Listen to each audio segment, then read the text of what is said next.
மனுஷர்களுக்கே உரிய தனித்துவமான விஷயங்கள்ல ஒண்ணுதான் ரசனை. ஒவ்வொரு பொருளையும் ருசிக்கிற மாதிரியே மனுஷனுக்கு மனுஷன் ரசனையும் வேறுபடத்தான் செய்யுது. அப்படி வித்தியாசமான ரசனை கொண்ட ஒரு மனிதரை குறித்தும் அவர் ரசித்து சேகரித்திருக்கும் பொருட்கள் குறித்துதான் இங்க நாம பார்க்க போறோம். இந்த பழங்கால இசைத்தட்டு பிளேயர் மண்ணெண்ணையால இயங்குது அப்படின்னு சொன்னா உங்களால நம்ப முடியுதா? ஆனா அதாங்க உண்மை. இது என்ன பிரமாதம், இந்த ரேடியோவும் மண்ணெண்ணையால தான் இயங்குது. கேட்கவே ஆச்சரியமா இருக்குல்ல? இது மட்டும் இல்ல, இன்னும் நிறைய ஐட்டம் இருக்கு. இதெல்லாம் கேரள மாநிலம் கொச்சியைச் சேர்ந்த சுனில்குமார் என்பவரோட கலெக்ஷன்ஸ் தான். நாங்க தொடக்கத்துல சொன்ன மாதிரி அந்த வித்தியாசமான ரசனை கொண்ட மனிதர் இவர் தான். பழமையான பொருட்களை சேகரிப்பது பொதுவான ரசனை அப்படின்னாலும் விமானப்படை வீரரான சுனில்குமாருக்கும் மற்றவங்களுக்கும் ஒரு வித்தியாசம் இருக்கு. அந்த வித்தியாசம் என்னன்னா, இவர் மண்ணெண்ணையால இயங்கும் பொருட்கள் மீது மட்டும் அதீத காதல் கொண்டவர்.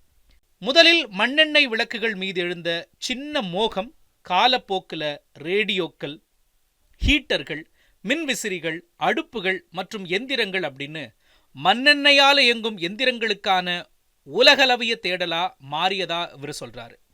சுமார் 20 ஆண்டுகளா இவ்வகையான பொருட்களை தேடி தேடி சுனில் சேகரித்து வரும் நிலையில அவற்றில் சில 1850ஆம் ஆண்டை சேர்ந்தவை அப்படிங்கிற தகவல் நம்மை மேலும் வியப்பில் ஆழ்த்துது.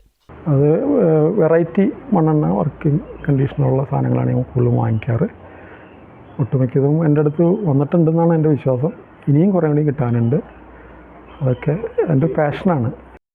பல்வேறு எந்திரங்கள் மண்ணெண்ணெயில இயங்க ஆரம்பித்து பின்னர் டீசல், மின்சாரம் அப்படிங்கிற பரிணாம வளர்ச்சிகளை எட்டி இப்போ சூரிய சக்தியில இயங்கும் நிலைக்கு வந்திருக்கிற போதிலும் மண்ணெண்ணெயில் இயங்கும் எந்திரங்கள் தான் தன்னுடைய மனசுக்கு நெருக்கமானது அப்படின்னு சொல்றாரு சுனில்.